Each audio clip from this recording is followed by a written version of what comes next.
Salam alaikum wa rahmatullahi ta'ala wa barakatuh. Chers élèves, bienvenue dans la deuxième séance vidéo des cours le Coran électrique continu. Donc بالنسبة للحصة الأولى تعرفنا على les sources des courants électriques المصادر التيار الكهربائي المستمر. Et من بعد تعرفنا على le sens conventionnel des courants électriques وما يصطلح عليه المنحى الاصطلاحي للتيار الكهربائي.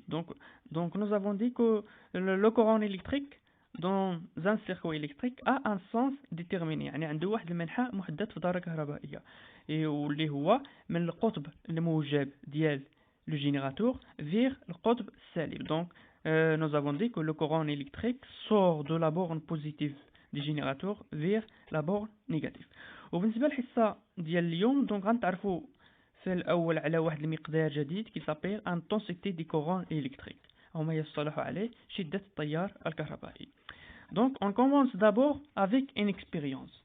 Donc بالنسبة للتجربة الأولى والتركيب الأول donc nous avons un circuit électrique simple. عندنا دارة كهربائية بسيطة كتكون من un générateur ou bien une pile.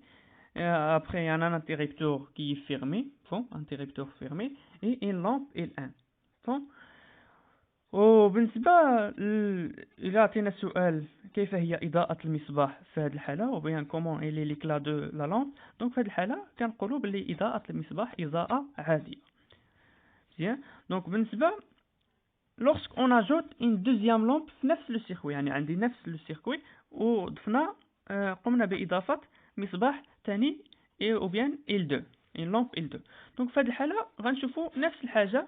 دونك غنشوفوا الإضاءة ديال المصباحين مقارنة بالمصباح الأول. دونك في هذه الحالة كنشوفوا باللي الإضاءة ديال المصباحين ملي زدنا une deuxième lampe insérée avec L1 دونك في هذه الحالة l'éclat des deux lampes devient faible يعني نقص ليا شدة الإضاءة ديال المصباحين مقارنة بالتركيب الأول.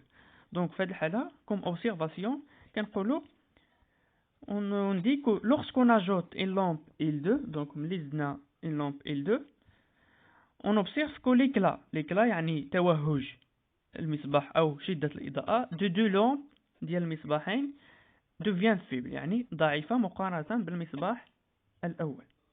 Bon. Donc كتفسير comme une interprétation donc نقول que le courant électrique dans le montage 1 est plus intense يعني غتشوفوا هذه الجملة est plus intense donc ou bien أكثر شدة. donc نقول que le courant électrique dans le montage 1 est plus intense أكثر شدة من le courant électrique dans le montage 2 يعني le courant اللي عندي في هذا التركيب أكثر شدة من le courant اللي عندي في هذا التركيب. لذلك كنشوفوا اختلاف إضاءة المصباحين في. alors كخلاصة خصنا نعرفوا باللي لو كورون إلكتريك اللي هو التيار الكهربائي دونك إلي كاركتيريزي باغ إن غروندور فيزيك يعني كيتميز بواحد مقدار فيزيائي يسمى intensité du courant électrique. Donc il est caractérisé par une grandeur physique qui s'appelle intensité du courant électrique. Donc أو شدة التيار الكهربائي. Donc اش كتعني ليا هاد شدة التيار الكهربائي ou bien l'intensité du courant électrique. Donc tout simplement l'intensité du courant électrique c'est la quantité d'électricité circulant dans un circuit électrique.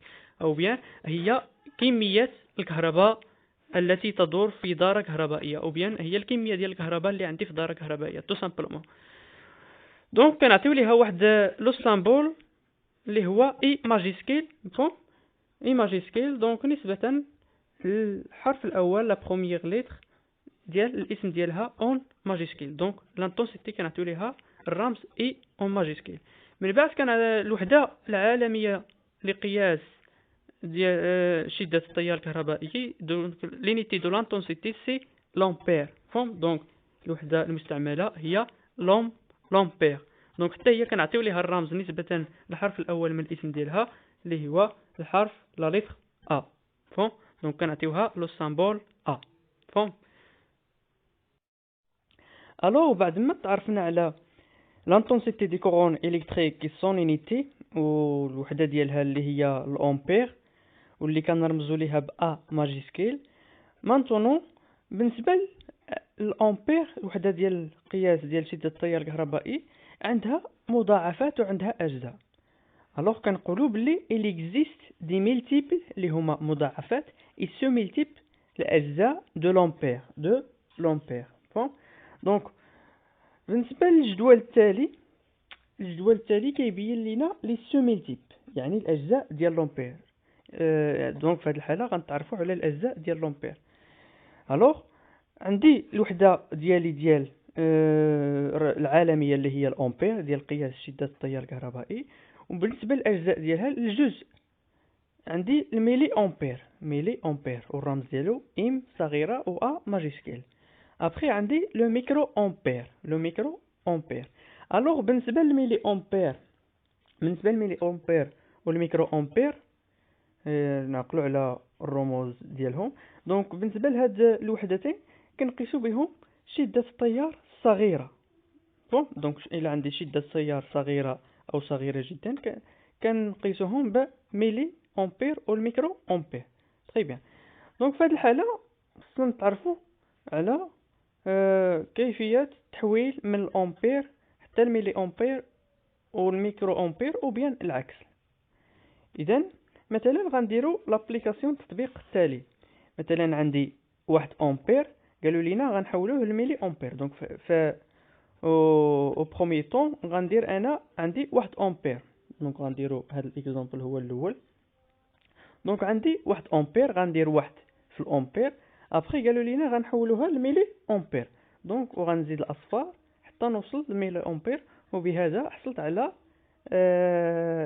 لو ريزلتا اللي هو 1000 ميلي امبير، 1000 ميلي امبير.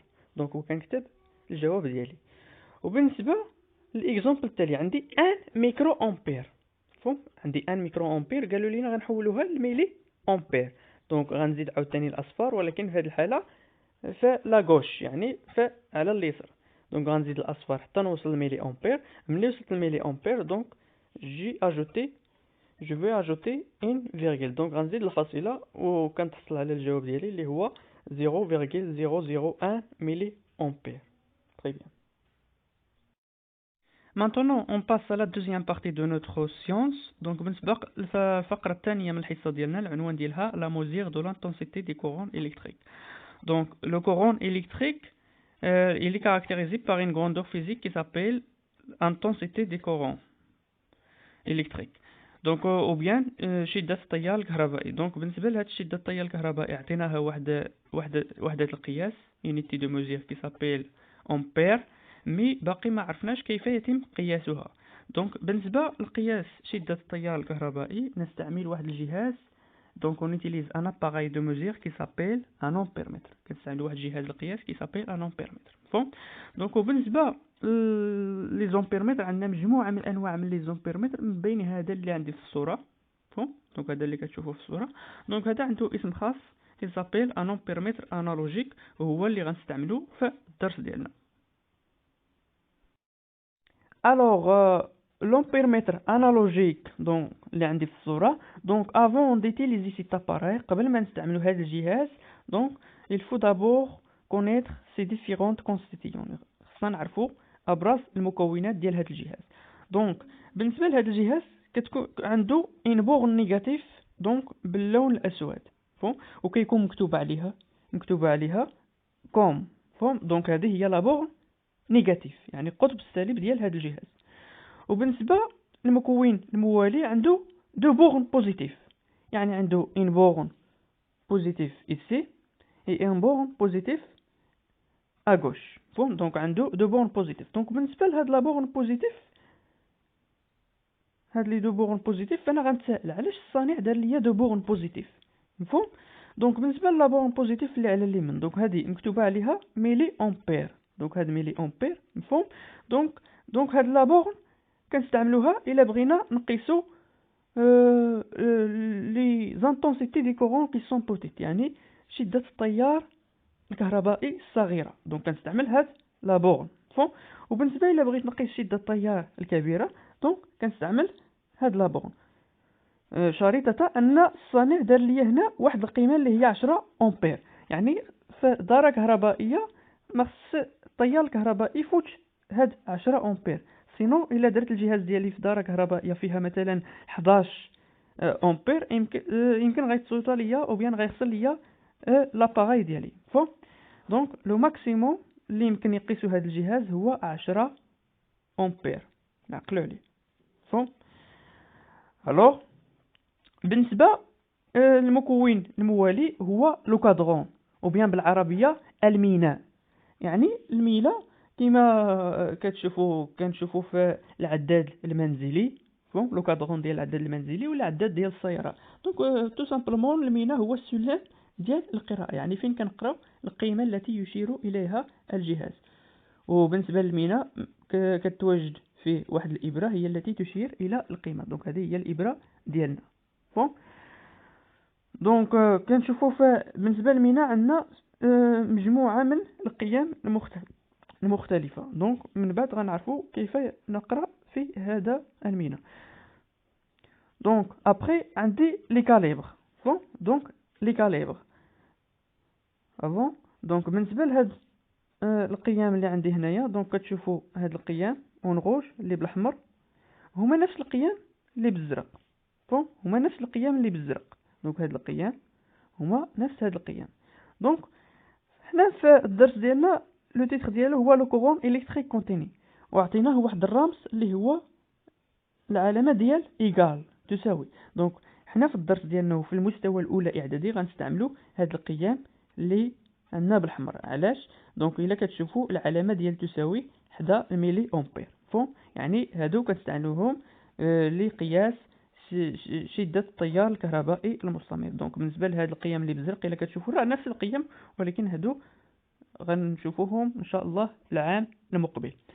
دونك قلنا هاد القيم هما الاسم ديالهم هما لي كاليبر، وبيان بالعربيه العيارات. دونك الدور ديال هاد لي كاليبر، دونك هاد لي كاليبر كيتحكموا ليا على الموضع ديال الابره في لو كادرون.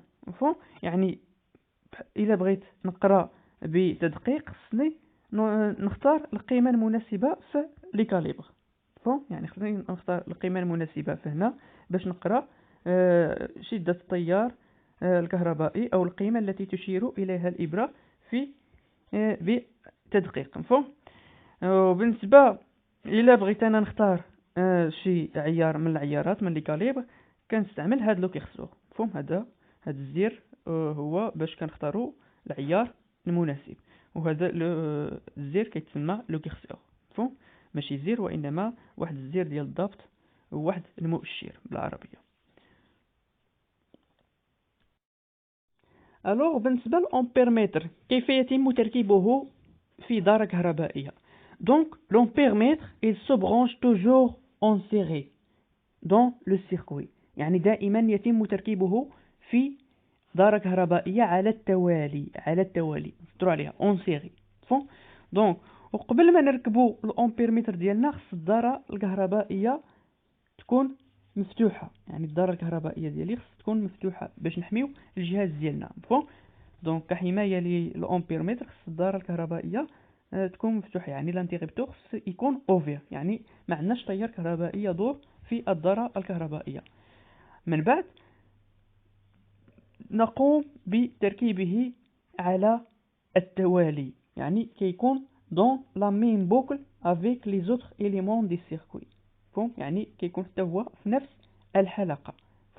وعندنا واحد الشرط اللي هو القطب الموجب ديال الامبيرمتر خص يكون مع القطب الموجب ديال لو جينيراتور، والقطب السالب خص يكون مع القطب السالب.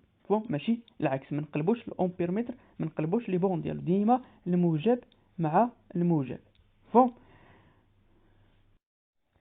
الوغ بالنسبه لجهاز الامبيرمتر حتى هو كنعطيوه واحد لو سامبول، دونك عنده واحد الرمز كباقي عناصر ديال الدارة الكهربائية. دونك بالنسبه الرمز ديال الامبيرمتر، دونك عندي واحد الدائره الداخل ديالها كنكتب لا لتر ا، دونك كنكتب الحرف ا نسبه للامبيرمتر، وكندير لي دو بون ديالو مثلا حتى هو بحال سيتان ديبول الكتريك، دونك كندير لي دو بون ديالو.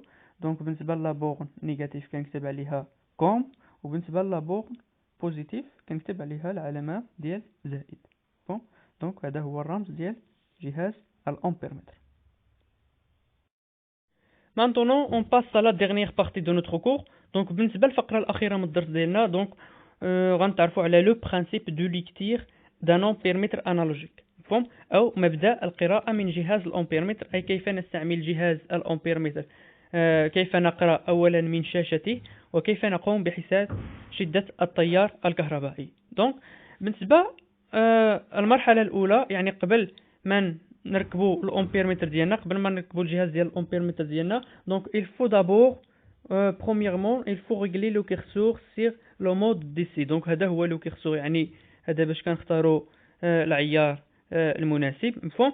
donc il faut régler le curseur sur le mode DC au égal، مفهوم؟ يعني في هذه الحالة قالوا لنا خدموا بهذا القيام اللي بالاحمر، مفهوم؟ يعني ما تخدموش بهذا اللي بالزرق. يعني لو الدرس ديالنا هو لو كورون الكتريك كونتيني، دونك غنستعملوا جهاز الامبيرمتر لقياس شدة التيار الكهربائي المستمر اللي الرمز ديالو هو يساوي، يعني قالوا لي نخدموا اسيدي بهاد لي فالور اللي بالاحمر ماشي هادو، فون. ابري من بعد يشوازير لا بلي غروند فالور دي كاليبر، فون، يشوازير لا بلي غروند فالور دي كاليبر، واختاروا اكبر قيمة ديال لو كاليبر، يعني اكبر قيمه ديال العيارات. الا كتشوفوا لو كيرسور ديالي راه يشير الى اكبر قيمه اللي هي 10 امبير، مفهوم؟ يعني باش نحميو الامبيرمتر ديالنا في الاول خصنا نديرو هاد العمليات. يعني في الاول خصني نختار اكبر قيمه ديال العيار، وبالتالي الا بغيت نخدم باش من بورن، يعني غنخدم بهاد لا بورن بوزيتيف، فهم، اللي كتمكنني من قياس الشده الكبيره ديال التيار الكهربائي، مفهوم؟ وما غنخدمش هذه في الاول، يعني غنخدم بهذه اللي على اليسار، يعني غنخدم بهاد لابورن نيجاتيف وهاد لابورن بوزيتيف، فهم. الوغ وبالنسبه واحد الملاحظه بغيت نضيفها، ملي كنختار انا شي عيار هنا، يعني ملي اختاريت 10 امبير هنا، مفهوم؟ يعني بحال الا قلت الامبيرمتر ديالي راه اكبر قيمه غتقيسها راه هي 10 امبير، يعني القيمه القصويه التي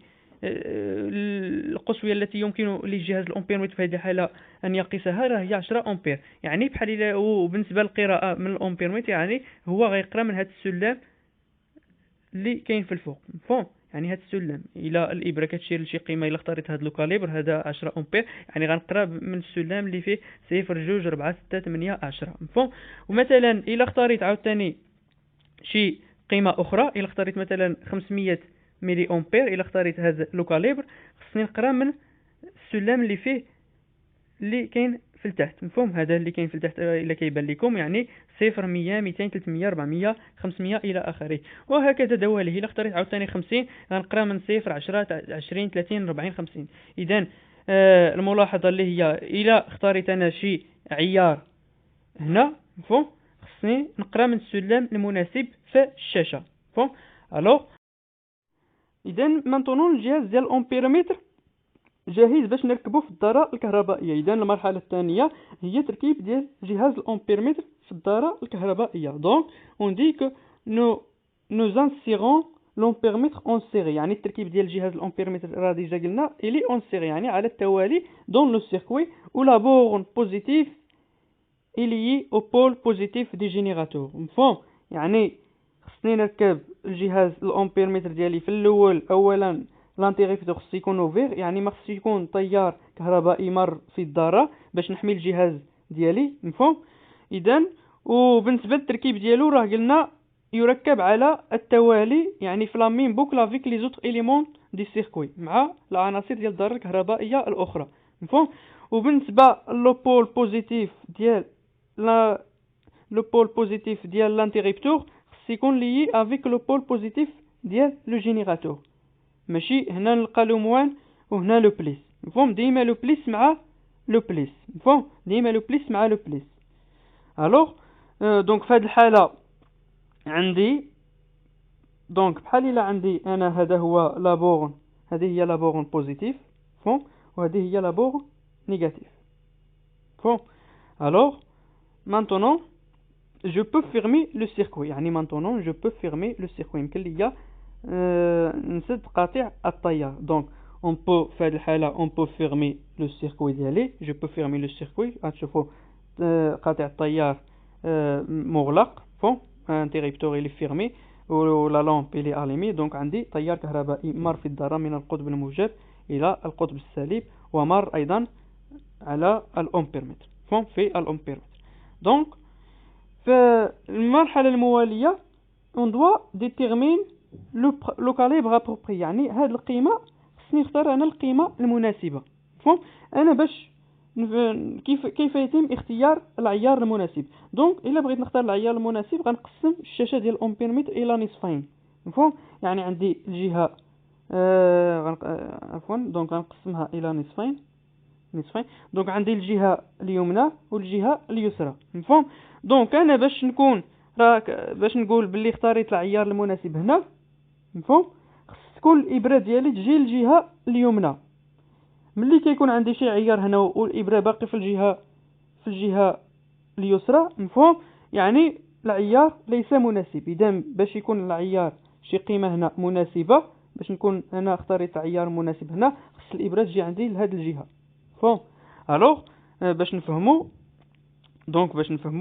اكثر، دونك في هذه الحاله في الاول عندي العيار اللي هو 10 امبير اللي اختارينا في الديبي. مفهوم؟ دونك غنشوفوا الابره الى كم تشير. مفهوم؟ دونك غنشوفوا الابره في هذه الحاله في الجهه اليسرى. مفهوم؟ اذا كنقولوا باللي هذا العيار 10 امبير ماشي مناسب. مفهوم؟ دونك خاصني نختار عيار اخر.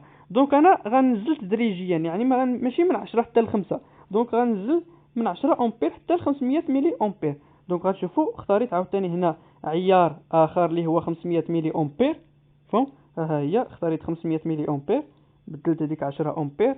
مفهوم؟ دونك ملي كنختار 500 ملي امبير بامكان ليا نستعمل هاد لابورن، عوض هاد لابورن نستعمل هاد لابورن. يعني في هذه الحاله هذه هي لابورن بوزيتيف وهذه هي لابورن نيجاتيف. مفهوم؟ دونك في هذه الحاله اختاريت 500 ملي امبير، غتشوفوا الابره راه غتشير ليا القيمه اخرى. مفهوم؟ القيمه اخرى، ولكن كنشوفوا مازال هاد الابره باقي في الجهه اليسرى، يعني باقي عندي هنايا. اذا 500 ملي امبير ايضا ماشي عيار مناسب. دونك غنشوف عيار اخر. دونك غنختار في هذه الحاله 50. دونك غنزل عاوتاني ل 50 ملي امبير. دونك في هذه الحاله اختاريت عاوتاني 50 ملي امبير، وغنشوف الابره جات عندي الجهه اليمنى. دونك في هذه الحاله الابره كنقول باللي الابره في المكان المناسب باش نقرا بشكل دقيق. مفهوم؟ وباللي ان العيار المختار هنا عيار مناسب من اجل حساب شده التيار الكهربائي. دونك لم يتبقى فقط الا حساب شده التيار الكهربائي باستعمال علاقه معينه. دونك اون كالكي لانتونسيتي دي كورون الكتريك، الى عقلتو راه هو الرمز ديال لو كورون الكتريك. مفهوم؟ يعني كنحسبوها باستعمال العلاقه التاليه. دونك نعقلوا على هذه العلاقه باش نحسبوا التيار الكهربائي. دونك باش نعرفوا حنا اي تشير الى شده التيار الكهربائي، سي يشير الى الكاليبر اللي اختارينا، يعني العيار المناسب. هادو غنشوفوهم عاوتاني في الامبيرمتر. دونك بالنسبه قلنا اي راه هي شده التيار اللي خصنا نحسبوها، والسي راه هو العيار المناسب الذي قمنا باختياره. دونك في هذه الحاله الا كتشوفوا العيار هنا، دونك العيار اللي اختارينه هنا راه هو 50 ملي امبير. مفهوم؟ وبالنسبه الان راه هي القيمه التي تشير اليها الابره. دونك الا كتشوفوا الابره تشير الى قيمه 40. الا اختارينا هنا 50 يعني غنخدموا بالقيم بالسلم اللي هو 0 10 20 30 40 50 ملي امبير. مفهوم؟ دونك في هذه الحاله الابره تشير الى 40، يعني هذه ان هي القيمه التي تشير اليها الابره في الشاشه. وبالنسبه الان كبيره، مفهوم، عندي ان مينيسكيل و ان ماجيسكيل. بالنسبه لان ماجيسكيل راه هي كتشوف السلم اللي اختاريتيه. يعني هنا اختارينا 50 ملي امبير، الا عقلتو اختارينا 50 ملي امبير. دونك غنخدموا بالسلم اللي فيه 0 10 20 30 40 50، وبالتالي فإن يعني فإن راه هي عدد تدريجات المينا، يعني آخر تدريجة في المينا على حساب العيار الذي اخترناه. مفهوم؟ يعني في هذه الحالة آخر تدريجة في المينا راه هي 50. إلا كتشوفوا راه هي 50 في هذه الحالة، حيت خدمنا هنا 50. والسلم المستعمل راه هو 0 10 20 30 40 50 واخر تدريجه راه هي 50. اذا هذه كتمثل لي اخر تدريجه في الميناء حسب السلم الذي استعملناه. وبالتالي ففي هذه الحالة ديالنا قلنا سي يعني العيار هنا هو يساوي 50 ملي أمبير. كتشوفوا 50 ملي أمبير اللي اختارينا مفهوم. ابخي عندنا ان كبيرة يعني عدد تدريجات الميناء او اخر تدريجة في الميناء ملي اختارينا هنا 50. اذا اخر تدريجة في السلم ديال 50 راه هي 50 مفهوم. اخر تدريجة راه هي 50 يعني تدريجة. وبالنسبة الان يعني القيمة التي تشير اليها الابرة. الا كتشوفوا الابرة راه تشير الى القيمة 40 باستعمال السلم 0 10 20 30 40 50 لاننا قمنا باختيار العيار 50 مفهوم. وبالتالي alors on peut écrire la relation يعني كنكتبوا العلاقة ديالنا وكنعوضوا كل حاجة في القيمة ديالها باش نحسبوا شدة التيار. دونك عندي سي إيكال 50 ملي أمبير غنعوضها بالقيمة ديالها. ان إيكال 40 وان كبيرة راه هي 50 مفهوم. وكندير تطبيق عددي وكنحسب القيمة ديالي وكنلقى 40 ملي أمبير. يعني إلا حسبت هذه القيمة غنلقى 40 ملي أمبير. دونك ما ننساش الوحدة ديالي 40 ملي أمبير. وإلا بغيت نحولها إلى الوحدة العالمية راه كتساوي ليا 0.04 أمبير. دونك نتمنى أنكم فهمتوا هذا التطبيق وهذه الابليكاسيون باش نحسبوا لانتونسيتي دي كورون إلكتريك. الوغ دونك بالنسبة لكم يمكن لكم ماشي دونك هذا ايفالياسيون افير. دونك باش نفهموا مزيان comment calculer l'intensité du courant électrique. donc غاديروا هاد التطبيق فهم. دونك عندي 2 امبير متر غندير نفس المراحل ونحسب شدة التيار الكهربائي في كل حالة.